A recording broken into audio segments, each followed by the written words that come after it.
عليكم ورحمة الله وبركاته بسم الله الرحمن الرحيم اللهم صل على محمد السلام عليكم ورحمة الله وبركاته كلنتي وعن وناكسن داود يلي دلهانتيبا كنا soo dhawaada barnaamijkeeni hidde iyo hal xidhaale oo alaaba ka daawatan telefishinka qaranka Jamhuuriyadda Soomaaliland hadahan oo kale barnaamijka hidde iyo hal xidhaale ayaa barnaamij aad idinku daawadayaal qayb ka tiin isla mar ahaantaasina aad aqoon badan oo dhaqanka ku saabsan kaga faa'iideysataan sidii caadada ahayd barnaamijka qaybtiisii hore ayaynu gudagali doonaa abwaan salebaan khuburo ayaa halkii inooga sii anba qaadi doonaa caadooyinkii wanaagsanaa iyo dhaqamadii wanaagsanaa ee ay soo jireenka ahaa ee lahaayeen dadka Soomaalida ah Allahumma salli ala Muhammad waxaynu ku jiray dhaqankii wanaagsanaa ee Soomaalidu ay lahayd toddobaadkii hore waxaynu ka soo hadalnay wixii la oran jiray qaraamaadkii nabadgeliyo oo ahaa caano la isku dardaro oo reeraha qaafada u wada yaala iyo geeltirayaasha fadhiyada iyo raysimada waaweyn oo wada galaa ay baraaya xijaab iyo sadaqo ka dhigan jireen oo la siin jiray dadka martida socdaalka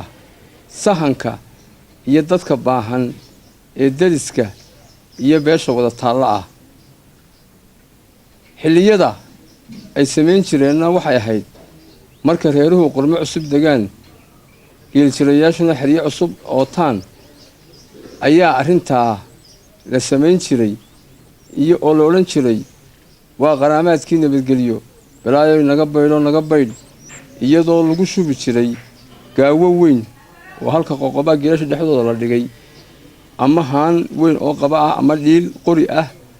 oo iyaduna reeraha muska qoqobaha xiriyaha dhexdooda la dhigay ayaa lagu shubi jiray waxa kaloo la sameyn jiray oo bari xijaabka dadku qaraamaadka la lisi jiray marka ay jirto colaad marka laga baqanayo ama cudur jiro ama la iska barwaaqaysan yahay intaaba waa la sameyn jiray wuxuu ahaa dhaqan aad iyo aad u wanaagsan oo aynu ka dhaxalay dadkeennii hore xilligan aynu joogno arrintaasi mid u dhiganta waxay ka jirtaa magaalooyinka waa waxaan la yidhaahdo miskiin kalkaalka xaafadaha magaalada ayaa waxaa laga soo ururiyaa kiilo bariisa mid sonkora mid daqiiqa fariiqa saliida ayaa xaafadaha laga soo ururiyaa dabeetana waxay noqdaan 30 gadbadood ama 20 gadbadood ama 10 gadbadood oo raashin ah ayay noqdaan iyo intaas soo cagadood oo saliida dabeetana waxaa la siiyaa dadka danyarta ah ee baahan ee xaafadaha ku dhex nool waa arrin aynu ka dhaxalay Soomaalideennii hore oo u dhiganta qaraamaadkii nabadgeliyo dhaqan aad iyo aad u wanaagsan weeye waxa kale oo dhaqanka wanaagsan ee Soomaalida hore ay lahayd waxa kamid ahaa wax la oran jiray mustambeedku wuxuu ahaa beesha qaydada u taala mesela 10 reer baa wada yaala 10 ka reer sida dhulkan imika la qorsheeyay ee blog isugu xidhan ee blog waliba wajahad gaar leeyahay ayay reer qoys waliba wajahad gaara ayay lahaayeen oo xiradiisu ay ku jeeday halkaasuu dareerka iyo soofkiisu ku enkaan jiray waxay ahayd arrin wanaagsan oo dadkii hore ay lahaayeen waa kii ka gabyayay mustambeedka nin gabyaaga kamidi waa kii lahaa raqla moostay aarkii mildhaday maarmi kari waaye ma dharaarin naaxday mudkiyo macasha geydaysan maydhaqiyo baruurtiyo intuu miidda urinayo muska kama nagaadiyo halkuu maadhka korisyaale musla dayray meel lagu gedfiyo ood la madax taagay maraa iyo xaskama joogsadiyo moqollos dhaadheere kol hadduu ka soo mudho dudada micida dhiigaye yacnii muskaasi ama mustambeedkaasi ama dayrka weyne beeshu reeru isku wareejin jireen libaaxa muu celin jirin oo libax uu ka soo boodi jiray laakiinse bahalaha kaloo dhammi difaac buu u ahaa waraabuhu kama soo tallaabi jirin markaa waxa weeye markaa taasina sidaasaba ahayd waxaa la odhan jiray reer waliba halka ku toosan ee wajahadiisaabaa ayuu mustambeedka kadin ku lahaa laba kadin baa jiray xerada arigu kadin bay lahayd mustambeedkuna kadin buu lahaa dabeeta marka beeshu soo wada hoyto xuluu soo wada hoydaan ayaa la odhan jiray inta ooda la soo rogo mustambeedka dhowrsiya dhex balaayo naga baydh dhowrsiya dhexanta biceli ayaa la odhan jiray geeljirayaashuna fadhiyada geeljirana saasoo kale ayay iyaguna iyagu mustambeed may lahayn laakiinse wadaago wax la yidhaha weynoo geelasha dhexdooda ah oo bartanka oo laysugu yimaado lagu waaraysto oo magaranaysaa lagu kaftamo oo lagu ciyaaro oo magaranaysaa ayay lahaayeen geel walibana saasoo kale wajahad hortiisa ayuu xero walba ayay iyaduna wajahad bay lahayd iyaduna horteeda sidaa baloogyadaasoo kale iminka dhulkan la qorsheeyo kale farsamo wanaagsan oo dadkeennii hore ay yaqaaneen oo ayay hayd taasina ta sidaasa ayay hayd waxa kale oo dhaqanka wanaagsan ee aynu lahayn ka mid ahaa waxa la odhan jiray ciyigu wuxuu ahaa qoysku hadduu neef shidhaysto ama uu sidiisaba isaga dhinto ama hulinba ha dilo ama darata ha disho ama wax kaleba ha dilaani waxay ahayd hilibka keligood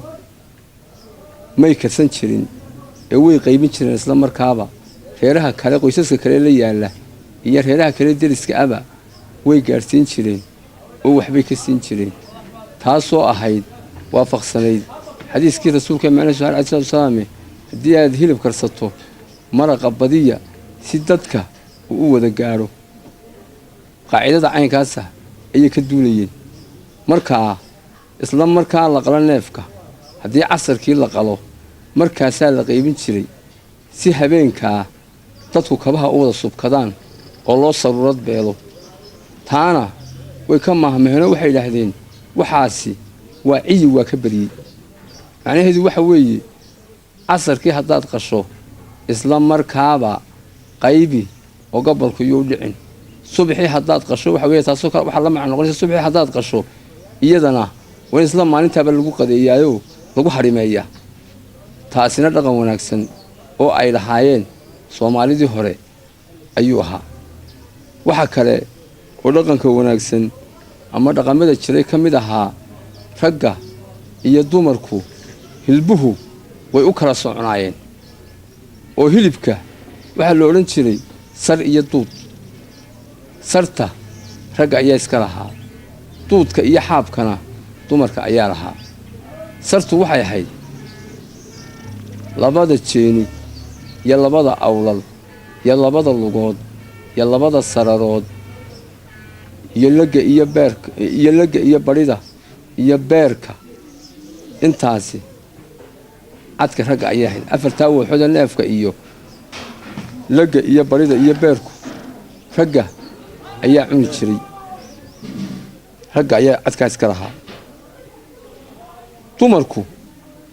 lafahaa dheer xidhiidhsanee duudka sandheerta araracda tunka ganaca miskaha maxay hayday sakaarka labada keliyood madaxa iyo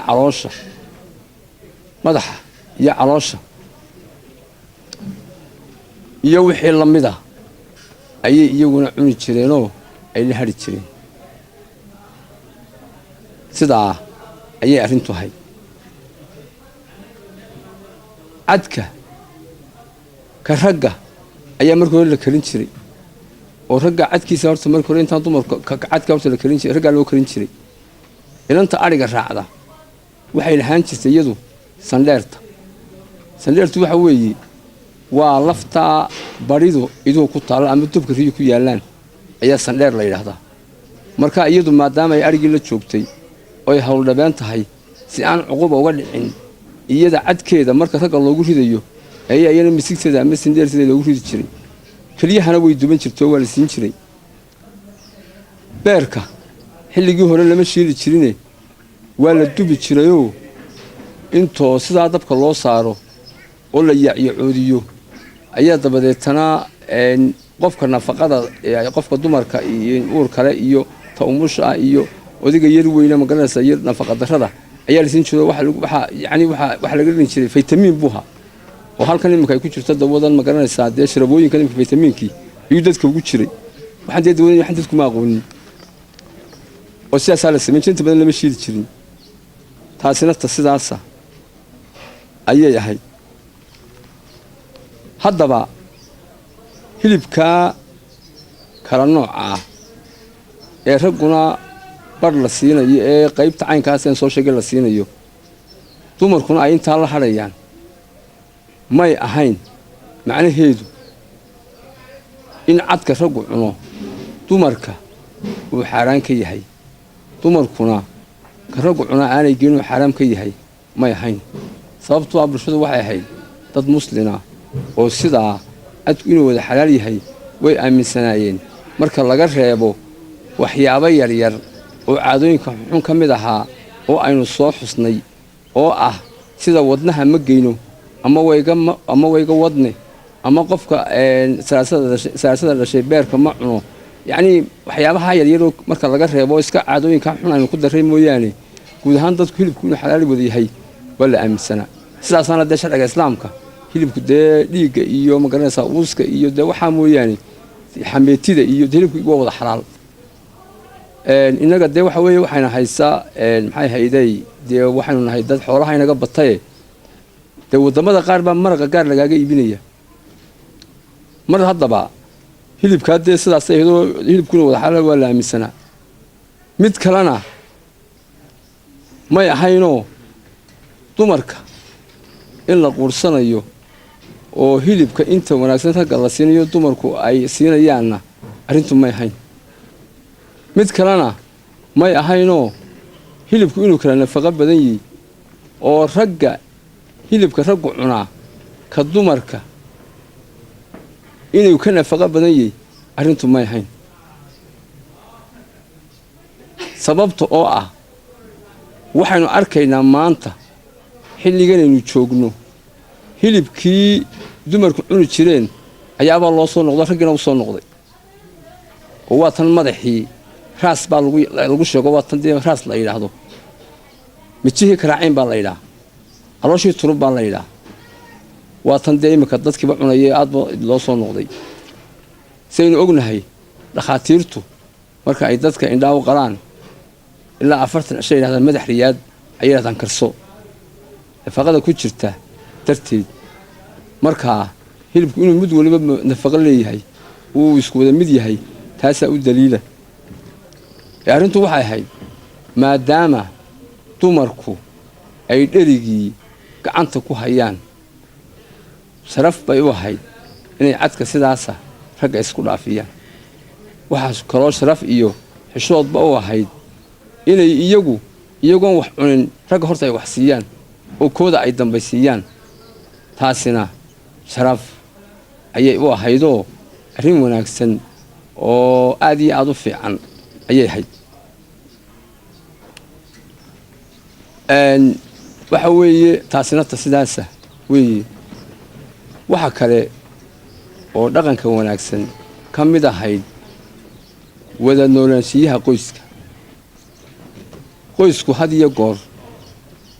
dee waa nin iyo xaasku ka bilaabmaa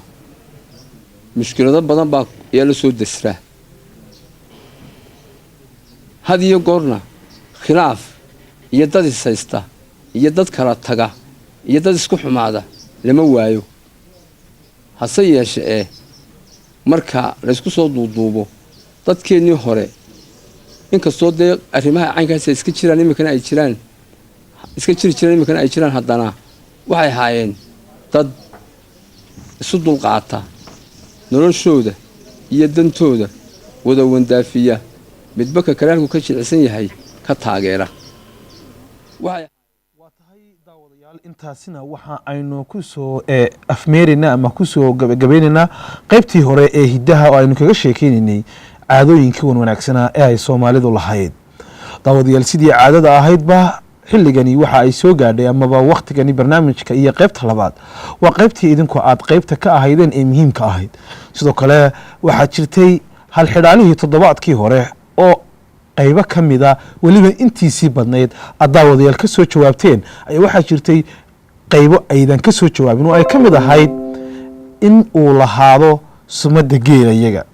taasi oo noqonaysa marka la leeyahay inuu lahaado sumadda geelayaga maxaa looga jeedaa mar labaad aan u yeedho abwaan saleebaan khuburo oo bal inoo furfura halxidhaalihii hore intii garatay intii ka jawaabtay iyo intii saxday way saxday intii kale ee aan habeenkii hore ama wakhtigii hore barnaamijku baxayay nasiibka u yeelan in ay daawatana aan mar labaad ugu celino halxidhaalihii oo jawaabtiisii wata halxidhaalihii toddobaadkii hore waxaa laga yaabaa dadka qaarna inay la socdeen oo ay kaba jawaabeen badankoodii hal qodob mooyaane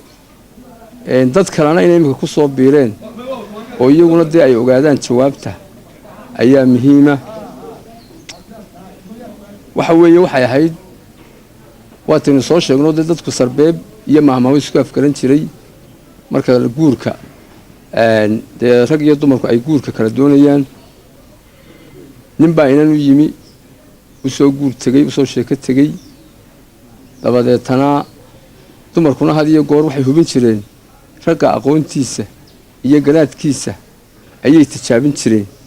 si ay u ogaadaan bal ninkani inuu yahay kii hawsha ay la qaybsan lahayd iyo inuu yahay haydalas aan waxba kala ogeyn waxay tidhi ninka aan anigu iguursanayaa waxa weeye nin dheer oo gaaban nin dheer oo gaaban oo cas oo nin dheer oo gaaban oo madow oo cas oo bidaar leh oo haddana timo weyn oo 32 soofood sita oo wax cad oo madow leh oo sumadda geelayaga leh lixdaa qodob ninkan baa anigay guursanaya bay tiri wuxuu yidhi ninkaasi waa aniga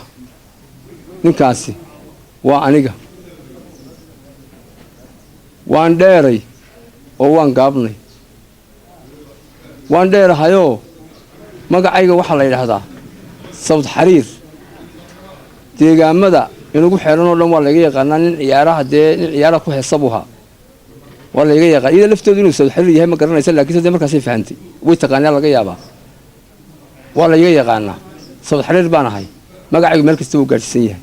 sidaa waanu dheerahay muuqayguna wuu gabayado waad aragtaa kaasi waa kow waan madoobahay waanan casahay diirkaygani midabkaygani wuu madow yahay dhiigayguna wuu cas yahay oo dee labadaba waan ahay casaankii madowgii labadaba waan sitaa bidaar baan leeyahay waanan timo weyni timahaygana waad aragtaa bidaar bay leeyihin garhkaygana waa weyn markaa taana labadiiba waan ahay waa yahay waxaan sitaa 12 seefood anaa sito oo waa 12 ilig weeye 12 ilig weeye wax cadoo madow anigaa wata oo waa indhahan weeye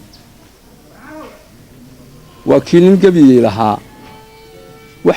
cadoo madow baan arkee cara ayaa sheega ee uu yidhi wax cadoo madoowe soo indhaha ina carrow maaha waxay ku jirtay sugaan hore ina cabdilla xasan iyo nin kale isku gabiyey ayay ahaayeen waa yahay sumadda geelayaga leh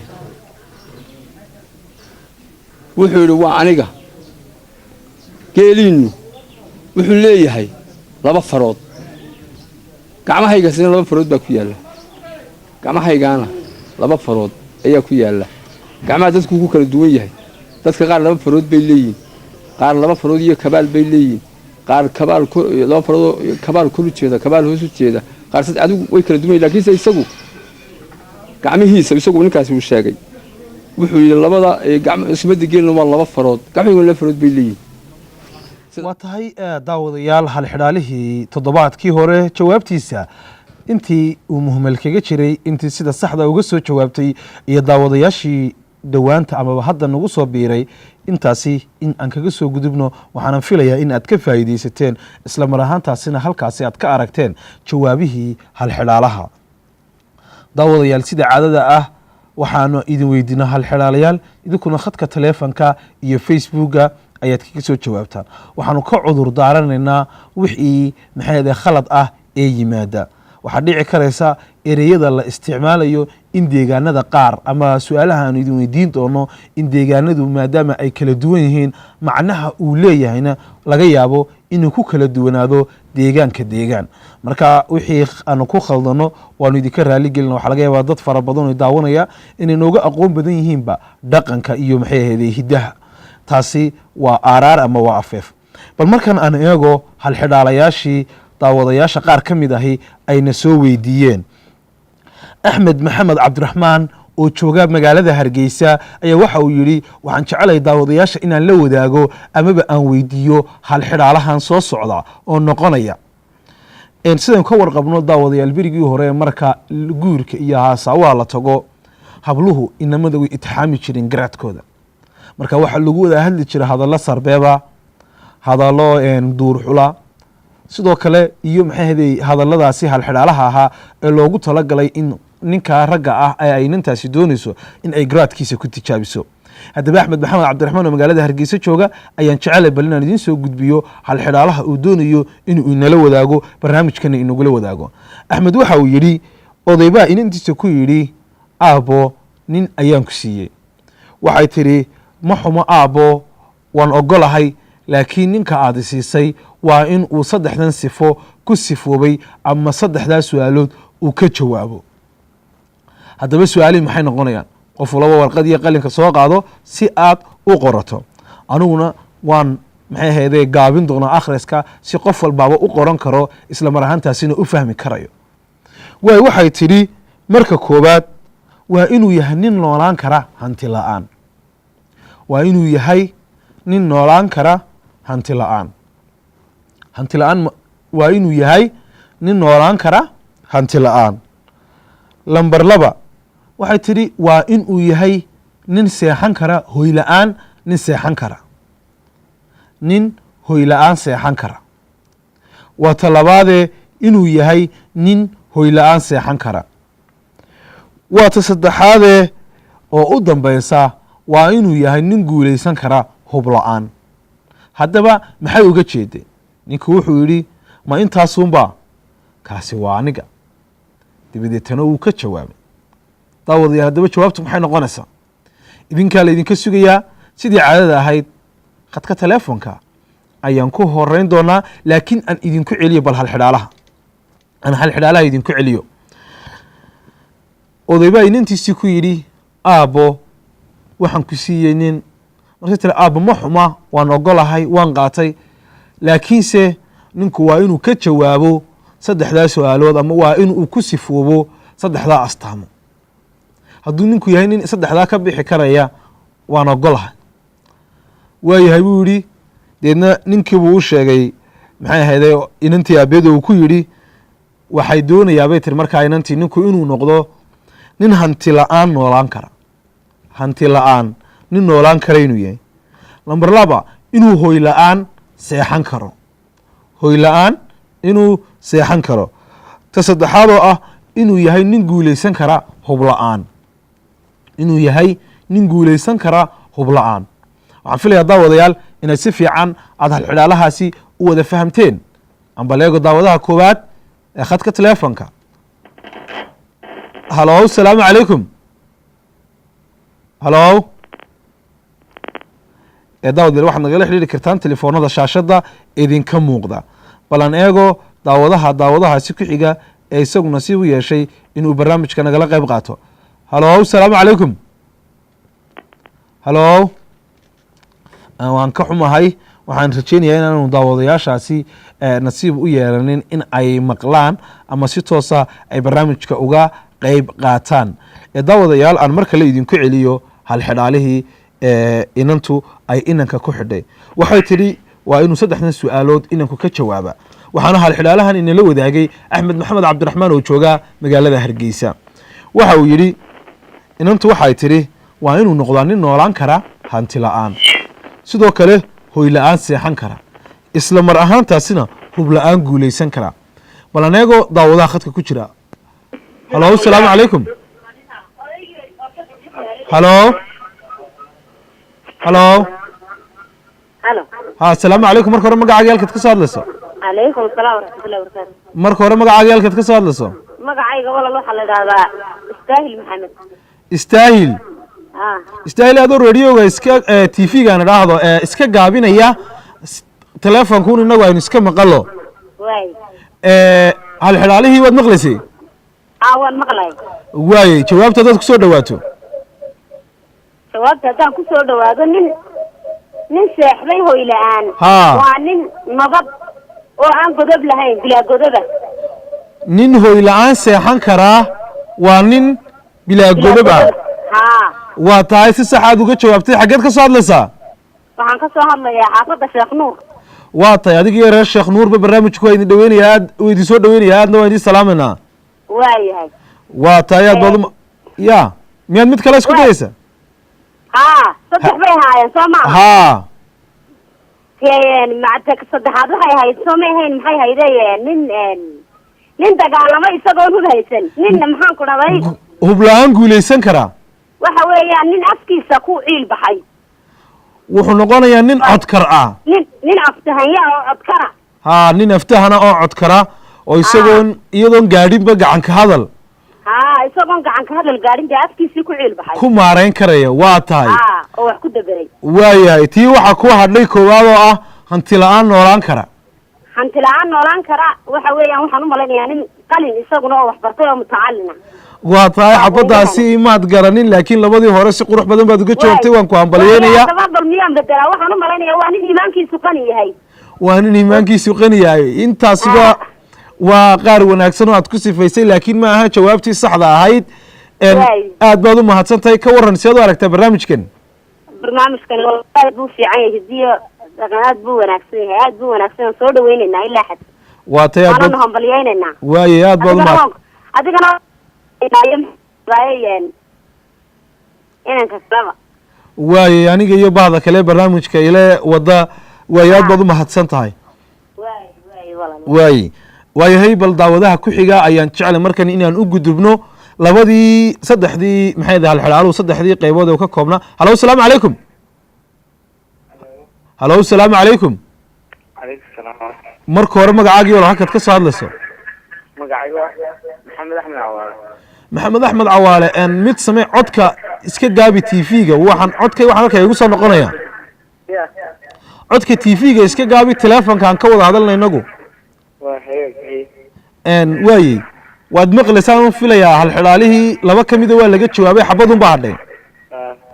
waayey maxay noqonaysaa taa jawaabteedu haddaan isku dayo waxay noqon kartaa qof iimaankiisu qani yahay waa tahay ma xuma laakiin ma aha jawaabtii saxda ahayd waad mahadsan tahay waayahay daawadayaal weli daawadaha ku xiga ayaan bal jeclay markan inaan u gudbo halo asalaamu calaykum marka hore magacaaga halkaad ka soo hadlayso marwaan magacaygu magacaaga marwaan marwaan oo xaggee ka soo hadlaya waxaan ka soo hadlaya hargeysa gaar ahaan xawaadle waa tahay iskuulka ma dhigataa marwaanow ya iskuulka ma dhigataa fasalkee tahay class 5 waa yahay mahal xidhaalaad isku dayeysaa waayo bal isku day waxa weytaan waa xoog nin hanti la-aan noolaan kara muxuu noqonayaa xoog nin xoog badan nin xoog badan waay waad mahadsan tahay ma aha laakiin jawaabtii saxda ahayd daawadaha ku xiga ayaan uga gudbayaa weli khadka taleefonka daawadayaal haddaan idin xasuusiyo hal xilaaluhu 3 buu ka koobnaa waa nin hanti la-aan noolaan kara hoy la-aan seexan kara hub la-aan guulaysan kara hoy la-aan seexan kara waa bilaagodoba waa laga jawaabay hub la-aan guulaysan karana waa aftahan cod kara taana waa laga jawaabay ta saddexaad ee noo hadhay waxa weeyaan hanti la-aan noolaan kara halo waan ka xumahay daawadaas maan maqaabal dhinaca facebook ayaan jeclay markan inaan u wareego iyo daawadayaasha iyagu facebooka halo asalaamu calaykum calaykum salaam raxma marka hore walaal magacaaga halkaad ka soo hadlayso magacayga waxa la yidhahdaa Xaliimo Cabdilaahi. xaliima halkeed ka soo hadlaysaa magaalada Hargeysa. gaar ahaan xaafadda Sheekh Mubaarak. waa tahay adiga iyo reer sheekh mubaarak ba aad baan usoo dhaweynaynaa haa walaal waxaan isku dayi lahaa jawaabta ah nin hanti la-aan dherga. nin hanti la-aan noolaan kara ha nin hanti la-aan ana waxaan filaya inay tahay nin aqoon leh. nin aqoon leh waa tahay waad mahadsan tahay laakiin maaha waxaan rajaynayaa in aad maxay ahaydey isku dayga dambe ku sixi doonto aad baa mahadsan tahay insha allah. waayahay bal daawadayaal dhinaca facebooka aan ka codsado xasan baanalaama iyo daawadayaasha dhinaca iyagu facebooka kaga soo maxay ahaydey aaraa dhiibanaya ayaan jeclay markan in aan galo talow daawadayaasha balkhadka fariimaha ee kusoo diray ayaan jeclay markani in aan eego iyo daawadaha ugu horeeya wuxuu yihi amiir axmed 3 waa inuu yahay nin codkora nin hanti la-aan seexday waa nin diin leh maya maaha baan leeyahay waxaan jeclay halka maxayde loogu talagalay faallada in lagu qoro ayaan jeclay bal inaan eegno daawadayaasha iyagu faallada ku qoray oo dhinaca fariimaha aanu ka gudubno oo dhinaca halka commentiska ama faalladu ay ku qoran tahay ayaan eegaynaa waayahay aan bal eego daawadaha ugu horeeya isagu maxay ahaydey halka commentiska kusoo ra'yi dhiibtay ama isku dayay isagu inuu kusoo ra'yi dhiibto waxa weeyaan daawadayaal haddaan eego daawadaha ugu horeeya horta daawadayaashu waxaad moodaa inay kusoo ka jawaabayaan un kuwii laga jawaabay laakiin bal daawadaha ugu horeeya aan eego waxa weeyaan mahad axmed xaashi wuxuu waxaan joogaa biibsiga nin hooy la-aan gamci karaa waa nin bilaa godob ah waa laga jawaabay waan iskaga soconaya daawadayaal kuwa laga jawaabay wuxuu tiri waa nin aamina mayma baan leeyahay ramle yuusuf ayaa jawaabtaasi si saxa uga soo jawaabtay daawadayaal waa inuu ahaado nin deeqsiya waayahay hub la-aan hanti la-aantu waa deeqsi waaye laakiin waxaan jeclay bal ninka deeqsiga sidoo hanti la-aan u noolaan karaa taa lafteeda ayaa u baahan iyada lafteedu in la faahfaahiyo laakiin jawaabta saxda ahayd weeyaan sayr cabdifataax deeq cabdi wuxuu cabdifataax deeq cabdi oo jooga degmada maxamuud eybe gaar ahaan xaafadda qudhacdheer waana nin aamina may taloyaa ismaaciil maxamuud muu soo sheegin halka uu joogo laakiin waxa uu soo sheegay 3diiba jawaabahoodii oo sax ah ayuu ka soo jawaabay wuxuu waa deeqsi waa bilaa godob iyo waa garyaqaan ama aftahan ama abwaan ama codkar kolba saa doonto waaye marwahoodan aan ka gudbo dadkaasi oo dhan aan usii socdo su-aashaasi saddexaad nin hanti la-aan waa nin deeqsiya waayahay salma waxaan jeclay daawadayaal halka aad joogtaan inaad soo raacisaan maxay ahaydey magacyadiina halka aad joogtaan magaceeda inaad soo raacisaan oo halkaad nagala soo hadlaysaan si aan u ogaano oo aan maxay uga warhayno balda meelaha kala duwan ee dadku ka soo jawaabayaan waayahay waa nin deeqsi ah ayay maraysaa ninka hanti la-aanta noolaan kara waa nin deeqsi ah laakiin ilaa hadda weli deeqsi ah cid faahfaahisay ma hayo waxaan doonayaa bal daawadayaashu inay faahfaahiyaan markii le waa nin deeqsi ah maxay uga jeedaan ninka deeqsigaa sidoo hanti la-aan u noolaan kara su-aasha u baahan in laga jawaabo waxa weyaan waa nin deeqsi ah ninka hanti la-aan noolaan kara laakiin ninka deeqsiga sidoo hanti la-aan u noolaan kara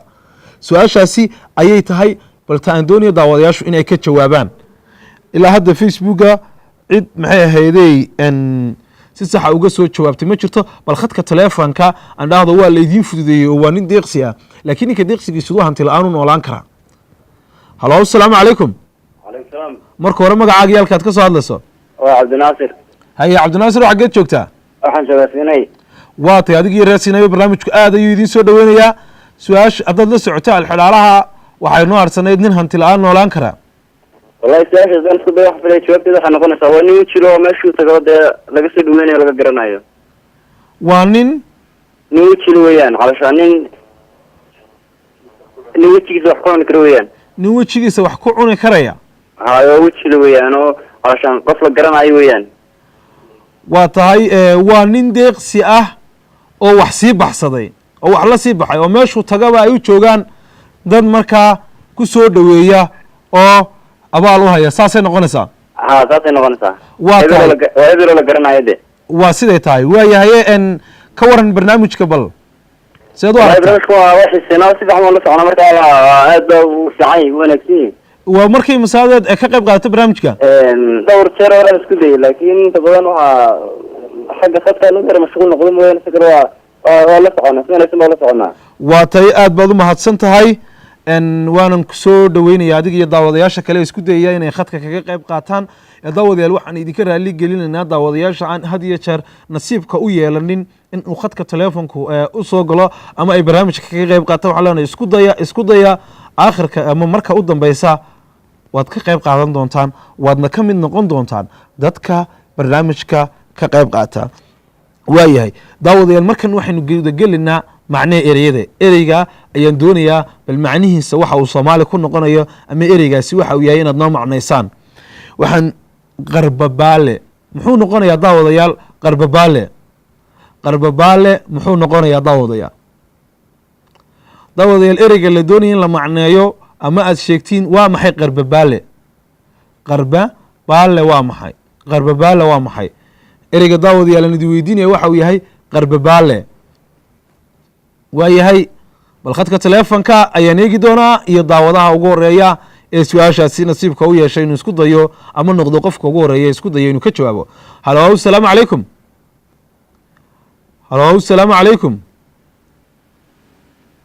waxaan ka xumay daawadahaas ismaan maqal daawadaha ku xiga halo asalaamu calaykum waan ka xumahay daawadahana ismaan maqalka ku xiga halo asalaamu calaykum marka hore walaal magacaaga iyo halkaad ka soo hadlayso waxaan ka soo hadlayaa tigtigeer magacaago saddexan khadar abibow ma shaqaysaa maxaad qabataa waa tahay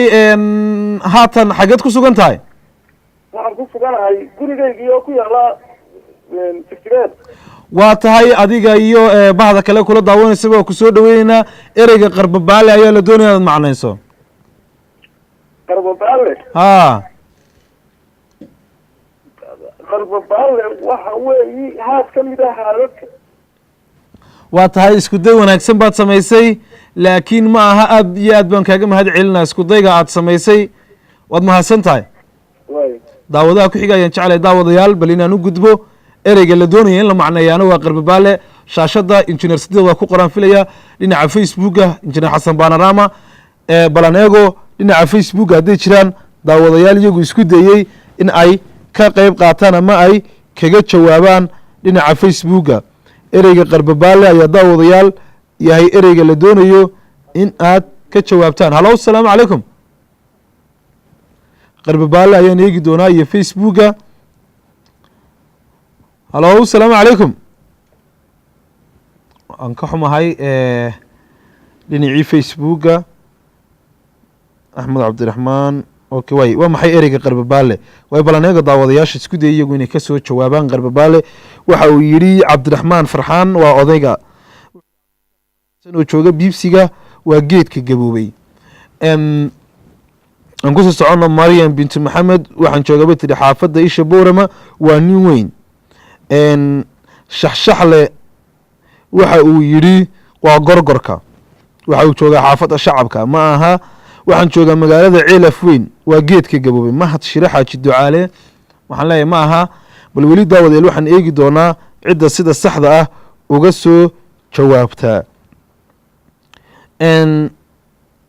wuxuu yidhi xuseen guunje ceegaag waa hararka buu yidhi waxaan joogaa ceegaag adig iyo daawadayaasha kale ee ceegaag joogaba aad baan uu soo dhaweyneynaa laakiin ma aha jawaabtii saxda ahayd muxuu yidhi maxamed diini waa gorayada cabdiraxmaan adkeeye kook wuxuu yidhi waxaan joogaa birjeex waa haadka cabdiraxiin muuse fantastic waxa uu yidhi waa qof weyn waa hodanoo joogta xero awr waa diyaaradda waa yahay seer cabdifataax deeq wuxuu yidhi oo jooga degmada maxamuud hebe gaar ahaan xaafadda qudhac dheer waxa uu yidhi waa dhib badane qarbabaale waxa weeye xayawaanka gaboobay sidaana waxaa yidhi asad axmed khaan samsam waxay tiri waxaan ku noolahay magaalada hargeysa gaar ahaan xawaadle haddaan isku dayo waa waxa nool wixii noolaa aad buu u tiro badan yahay laakiin inuu wax nool yahay shaki kuma jiro, laakiin waxaa lagaa doonaya waa maxay. daawadayaal khadka teleefonka ayaa markan ku noqon doonaa iyo daawadayaasha iyagu khadka teleefonka ka qayb qaadanaya. halo asalaamu calaykum. calaykum asalaam. marka hore magacaaga iyo halkaad ka soo hadlayso. Alla Ismaaciil waxaan ka soo hadlay xaafadda New York. waa tahay adigii reer New York aad baan u soo dhaweynaa. waxaa tahay daawadihii koowaad ee New York caawintii barnaamijka socday kaga soo qayb qaata. haddaad kugu soo dhaweeyo jawaabta ereyga qarbabaale muxuu noqonayaa? waxaan u maleynayaa markaas ku dayan inay xarwalwaalka. may ma aha, aad baad u mahadsan tahay, ma aha jawaabtii ee saxda ahayd. waad mahadsan tahay. waxaan eegi doonaa daawadaha kale ee isaguna bal ku xiga iyo khadka teleefonka. halo asalaamu calaykum. وعليكم السلام ورحمة الله وبركاته. marka hore waa magacaaga iyo halkaad ka soo hadlayso. waxaan ka hadlayaa October. waa tahay magacaaga saddexan. Mustafa Cabdiraxmaan Axmed. mustafa cabdiraxmaan axmed. waxaan su-aashan ku weydiina waxay tahay ereyga qarbabaale inaad macnayso. ereyga qarbabaale waxaan u malaynaya inuu yahay libaax. libaaxa may ma aha, waxaan rajeynaya inaad kuwa dambe garan doonto. aad baad u mahadsan tahay. adiga mudan. waa tahay weli dhinaca khadka teleefonka ayaan daawadayaal ku sii socon doonaa. halo asalaamu calaykum. halo ka gudub xasan wada bal daawada. halo asalaamu calaykum. halo asalaamu calaykum. Calaykum asalaam. marka hore waa magacaaga iyo halkaad ka soo hadlayso. Cabdisalaam Ismaaciil Cabdi walaal hadda ruuxan ka soo hadlay. magacaaga? Cabdisalaam Ismaaciil Cabdi. cabdisalaam ismaaciil cabdi oo ka soo hadlaya xaafadda daruuraha. waa ereyga qarbabaale ayaa la doonaya macnihiisa. waa oday weyn. waa oday weyn may ma aha. waxaan rajeyn inaad jawaabta dambe mar kuwa dambe aad sixi doonto. aad baad u mahadsantahay isku dayga aad soo samaysay inaad isku daydo. waa tahay bal daawade markan dhinaca facebooka aan dib ugu noqono iyo daawadayaasha iyagu facebooka kaga soo ra'yi dhiibanaya. waa yahay waxa weeyaan waa xayawaanka xayawaankii. waxa uu yidhi aadan dhego oo jooga hargeysa waa tukaha. waaya buuni cabdiraxmaan waa degdeg buu yidhi. khaliil xaliimo janno oo joogta hargeysa shacab area waa maroodiga bay tidhi. xaliimo janno waad ku mahadsantahay isku dayga aad soo samaysay. xamde barre ibraahim waanu xiiqnee noo sheeg haddaba bay tidhi. waad mahadsantahay. waxaan eegi doonaa bal daawadayaasha kale iyagu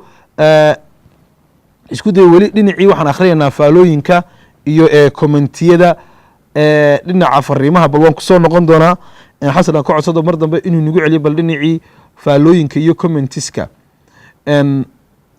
wuxuu yidhi cabdinajax axmed oo jooga hargeysa waa diyaaradda. waa yahay. wuxuu yidhi cabdiraxmaan adkeeye. waaye.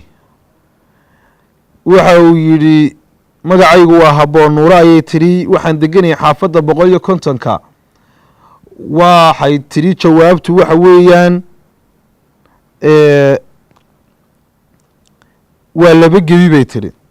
injineer cabdishakuur aadan bootaan waxa uu yidhi waa kalluunka. aadan axmed wuxu yhi magacaygu waa aadan axmed oo jooga xaafadda new hargeysa waa origi gaboobey. ramla waxay tidhi waa weelka biyaha lagu shubto. ramli waxay si saxa uga soo jawaabtay halxidhaalihii qeybihii halxidhaalaha ayay ka mid ahayd dadkii sida uga soo jawaabta saxda a bixiyey asad axmed khan. waxa uu yidhi waa xasan deeq oo maxay ahayday jooga muusoo sheegin halkuu joogay. waa waxa gaboobay ee jirifta le ma aha. magacaygu waa yahay. wuxuu yidhi waa maxamed diini axmed oo jooga goljanno waa diinka. cabdinajax waxa yihi waa xayawaanka inta duusha. waxaan joogaa ceelaf weyn waa diinka. waa bilida buu yidhi mustafa yuusuf. cabdiraxmaan maxamed xasan oo jooga waa neefka baktiye. daawade ilaa iyo aad jawaabta saxdaa hesho isku day inaad ka qayb qaadato. waa yahay weli daawadayaal waxaan ku guda jirnaa daawadayaasha iyagu barnaamijka ka qayb qaadanayey. injineer fahmi maxamuud waxa yihi waa shabeelka. allahuma salli calaa maxamed. haddaan kusii socdo waa orgiga. ilaa hadda weli cid si saxa uga joogta. khadar daadihiye waa khadar oo jooga buu xaafadda xawaadle waa butida. waayo waxaan joogaa hargeysa waana shimbiraha. magacaygu waa cabdi oo jooga jigjigayr waa maroodiga. allahuma salli calaa maxamed. weli daawadayaal haddaan kusii soconno daawadayaasha iyagu isku dayaya in ay maxay barnaamijka ka qayb qaataan ayaa iyagu waxa ay leeyihiin oo ay sheegayaan in uu yahay ilaa hadda waa wanka weyn bay qaar soo leeyihiin ilaa hadda weli ma hayo cid si saxa ugu jawaabtay bal daawadayaal weli ereyga laydin weydiinayaa waa ereyga qarbabaale waa ereyga qarbabaale daawadayaal qarbabaale weeyaan ereyga laydin weydiinaya halkii gogaaleysiga halka alxidhaalaha jawaabta ku soo qorina waxaa laydinka doonayaa in aad jawaabta ku soo hoos qortaan halka maxay ahaydey ay ku qoran tahay su-aashu hoosteeda in aad jawaabta ku soo qortaan weli daawadayaasha cid si saxa uga soo jawaabtay ma hayo ilaa hadda daawadayaal mar walba isku daya in aad ka soo jawaabtaan oo aad ka qayb qaadataan aan eegno bal daawadayaasha iyagu isku dayaya inay barnaamijka ka qayb qaataan dhinaca facebooka weli daawadayaal aad u tiro badan waa weelka wax lagu cuno ayay qaar leeyihiin weli ilaa hadda cid si saxa uga jawaabtay ma hayo oo jawaabtii saxda ahayd bixisa sihaan bintu axmed waxaan joogaa hargeysa gaar ahaan jigjiga yar haddaan isku dayo waa awrkabay tidhi simanqaaliyadu mabay soo jawaabin ciise muusaawi waa digirin buu yidhi allahuma salli cabdiraxiin muuse waa qofka degdegsiyaha badan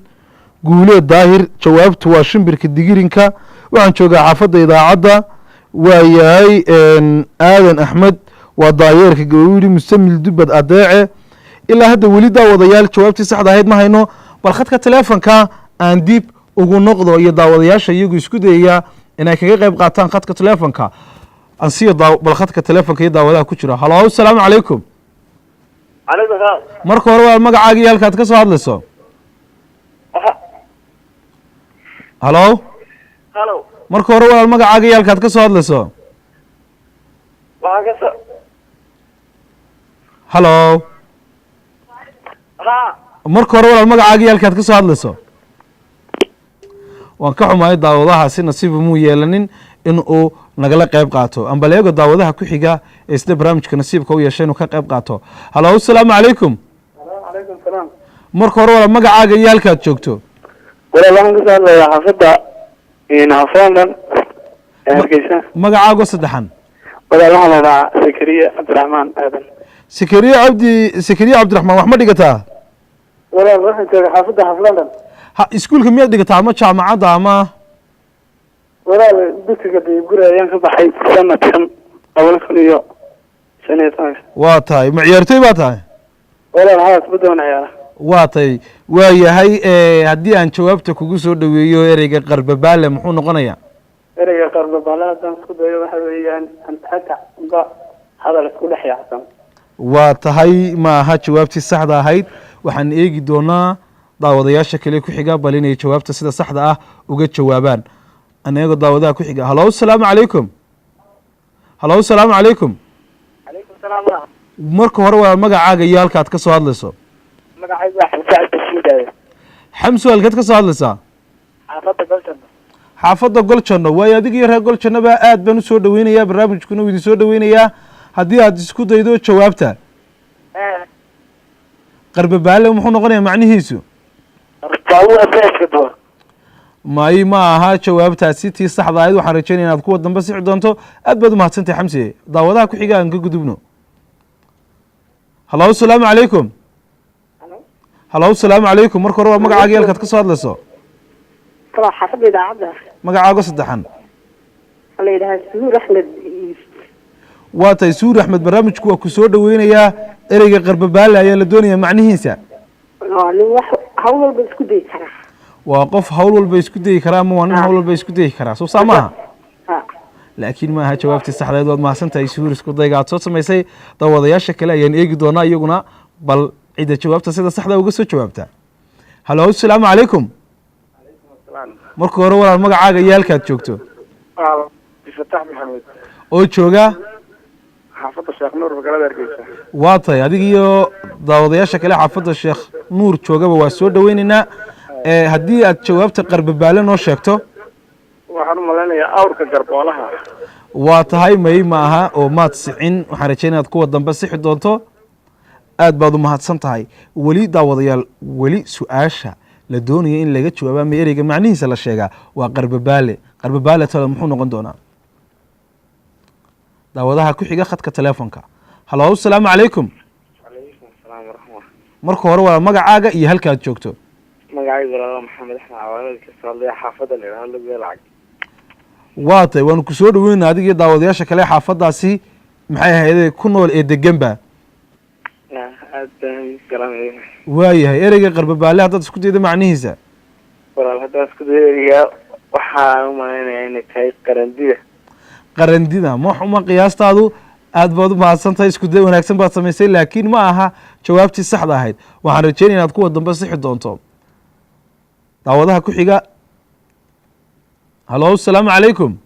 calaykum asalaam. marka hore waa magacaaga iyo halkaad ka soo hadlayso. magacayga xamse jibriil baa gadhaa. xamse jibriil halkaad ka soo hadlaysaa? jigjigeer. waa tahay adiga iyo reer jigjigeerba barnaamijku waa idin soo dhaweynaya. waa shimbirtan digaaga ee garbabilid ah. ee garbabilida waayey ma aha jawaabta saxda. waxaan rajeynayaa inaan idin sheegi doono gabagabada barnaamijka in aan maxay ahaydey ereygaasi jawaabtiisa idin sheegi doono qarbabaale. bal daawadayaal dib ugu noqdo facebooka iyo daawadayaasha iyagu ardayda aan ku leenay facebooka kaga soo jawaabay jawaabta aan bal ku noqdo markan daawadayaal.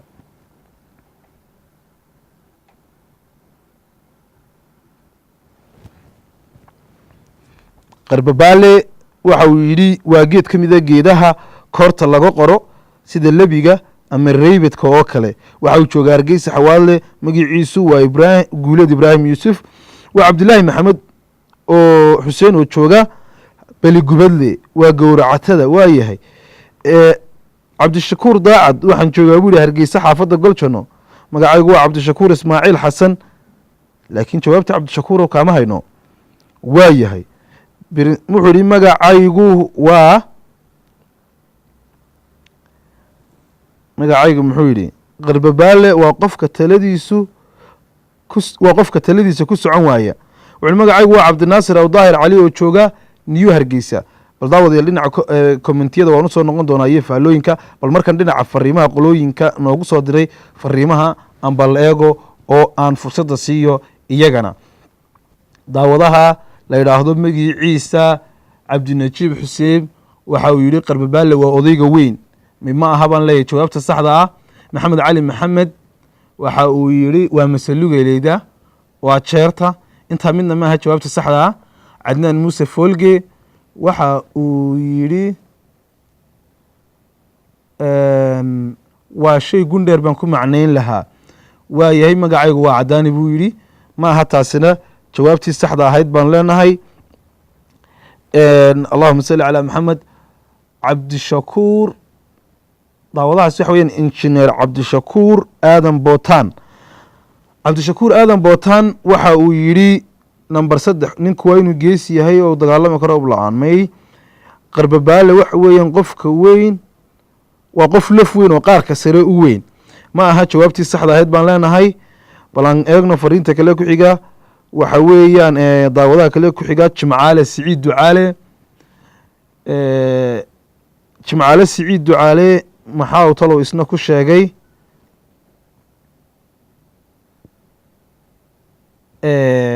ambal eego jimcaale isna waxa uu yidhi waa jimcaale oo jooga aan weli fariinta hore noogumay soo bixin daawadayaal. ka gudub xasanow bal aan eegno dhinacii riyaad sheekh doon isna ilaa hadda ma hayno. aan ku noqono dhinaca khadka teleefonka iyo daawadayaasha. halo asalaamu calaykum. calaykum asalaam waraxmatullah. marka hore walaal magacaaga iyo halkaad ka soo hadlayso. waa ibraahim khadar oo degan xaafadda 150. waayo ibraahimow haddii aad isku daydo jawaabta qarbabaale maxay noqonaysaa? qarbabaale waxa weeyaan qarbabaale mahay sidaan oo garanaya anigu waxa weeye qarbabaale. haye waxa weeyaan orgiga sugubka ah ee tuman weeyaan sidaan oo aqaano. kolley waa lagu kala duwanaan karaa gobolada iyo degmooyinka qaar kolley midba wixii looga yaqaano. markaa qarbabaale ma aha sidaasi jawaabtu kole jawaabta xagga dambe ayaan ka sheegi doonaa waad mahadsantahay isku dayga aad soo samaysay waa tahay daawadayaal aynu kusii soconno khadka teleefonka iyo daawadayaasha iyagu isku dayaya inay barnaamijka ka qayb qaataan halo asalaamu calaykum calaykum waraxmatullah waa marka hore magacaaga iyo halka aad ka soo hadlayso magacayga yaxya maxamed cabdi yaxyo halkeed ka soo hadlaysaa golkano waa tahay adigii reer gol jannaba waan soo dhaweynaynaa noo dhow waxaan ku haddaad jawaabta isku daydo halo yaxye waan ka xumahay inaan ismaqli weyno yaxye daawadaha ku xiga xasan oo balada halo asalaamu calaykum halo وعليكم السلام marka hore waa magacaaga iyo halkaad ka soo hadlayso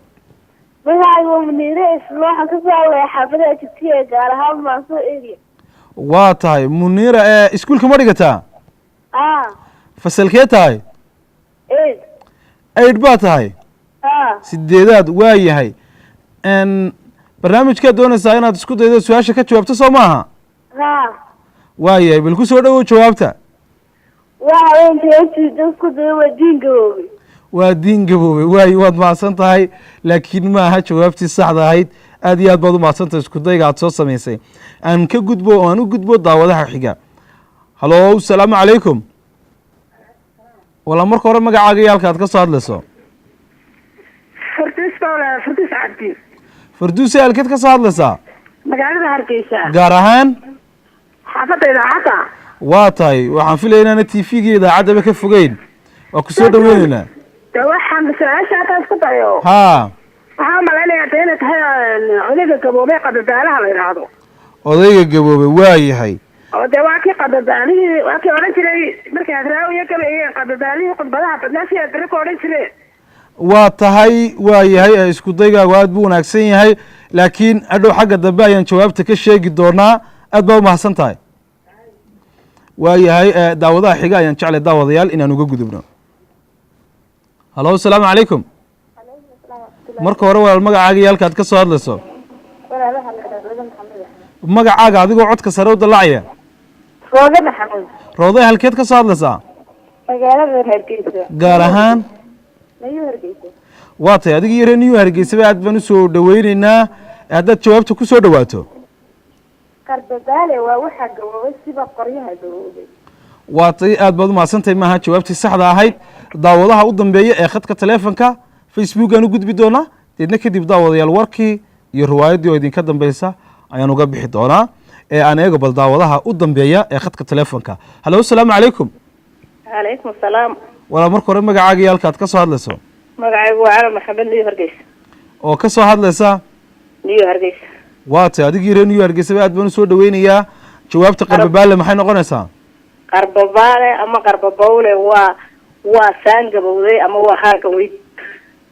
waa tay aad baad u mahadsantahay isku dayga aad samaysay laakiin ma aha jawaabtii saxda ahayd waad mahadsantahay xagga dambe aan ka sheegi doonaa jawaabta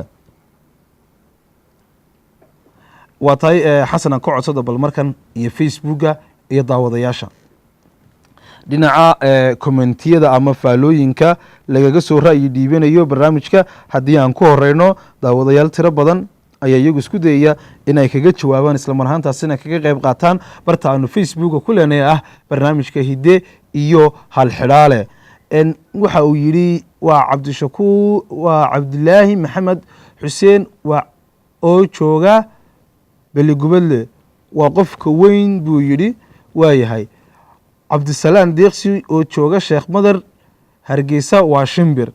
waayahay bal dhinaca fariimaha ayaan jeclay daawadayaal inaynu eegno iyo dadka iyagu fariimaha noo soo diraya cidda sida saxda ah uga soo jawaabtay waayo jimcaale siciid ducaale waxa uu yidhi jimcaale siciid oo jooga xaafadda barhka waa geed ka weyn gundiisa waayey ma aha baan leeyahay bal xasan ka codsado daawadaha ku xiga su-aasha haddaan isku dayo waa qof dhib badan buu yidhi magacaygu waa khaalid cabdi oo ka soo hadlaya xaafadda calaamadda waa yahay daawadayaasha iyagu iska soo daba dhacaya fariimahoodu xagga ugu sareysa haddaan eegno cabdinajax okay waaya aan ka gudbo mubaarig cabdi waxa uu yidhi waa hoome geed ah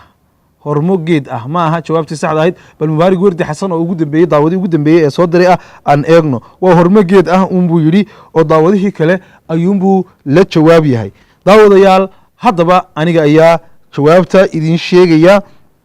ama sidaa ay maxay ahaydee saxda ku tahay maxay ahaydee haddaan idin sheego wuxuu noqonayaa goodirka lab goodirka lab ayaa la yidhaahdaa qarbabaale goodirka lab ayaa la yidhaahdaa qarbabaale waa tahay daawadayaal barnaamijkeenii intaasi ayaan kusoo gebagabaynaynaa ama kusoo afmeeraynaa caawa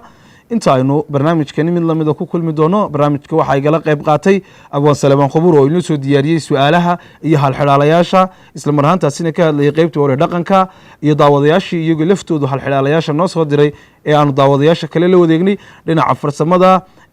injineer xasan maxamed jaamac afnugaal xasan baanarama filim qaadista cabdi cumar jibriil injineer sidiiq ismaaciil ugaas maxamed majabir bahda hiddo dhowr xarunta ee dhaqanka iyo dalxiiska ee somalilan hiddo dhowr sidoo kale waxaan u mahad celinaa xarunta ee dhaqanka iyo ciyaaraha ee sogsa sidoo kale waxaan u mahad celinaa cid kasta oo barnaamijkani maxay ahayd qayb ka ahayd oo ay ugu muhiim yihiin ugu horeeyaan daawadayaasha waxaynu daawadayaal ku soo dhowaanay ama aynu taaganahay xilligii warka iyadoo riwaayadiina idinka dambeyn doonto daawadayaasha inta ku xidhan riwaayadda ee riwaayadda la socota waa anigoo maxamed ciise aadan iyo bahda kale oo idinkaga tegayna aynu ahaano ammaanada ilaahay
Subax